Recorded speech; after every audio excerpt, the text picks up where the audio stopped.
Welcome to another report of History 202. Today we are with Shi Hongdi. He's going to tell you who he is, which I'm sure many of you already know. Welcome. Thank you. I'm happy to be here. Will you please introduce yourself? As you have told us, Shi Hongdi is not actually your real name. Yes, my actual name is Yi Xing, but of course I go by the name Shi Hongji because it means first emperor. Can you tell us a little bit more about China before you became a ruler? I would be happy to. The Chinese civilization developed near the rivers, which of course is common.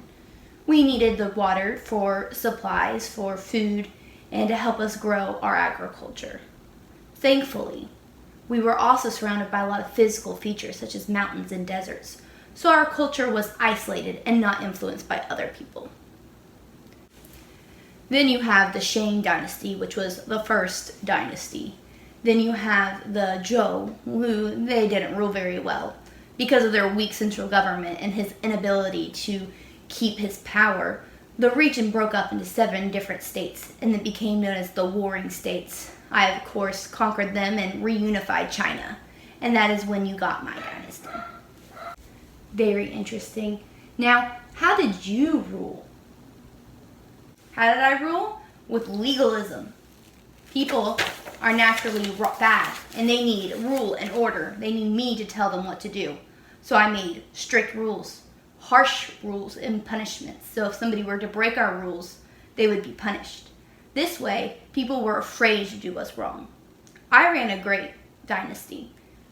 We did a lot of great things because people needed to be told what to do. Now, this may be hard for you, but can you tell us what happened to you? How did you die? Well, unfortunately, I died while avoiding death. That's right. Assassinations were getting great. People were jealous of my greatness. I don't know why. The Qin dynasty was thriving when I was ruling. So I set out to do a few things. One was prepare for death. I had an extravagant tomb made in my honor to protect me from afterlife because I was afraid of dying. And so then I went around finding elixirs. One of them so happened to be poisonous.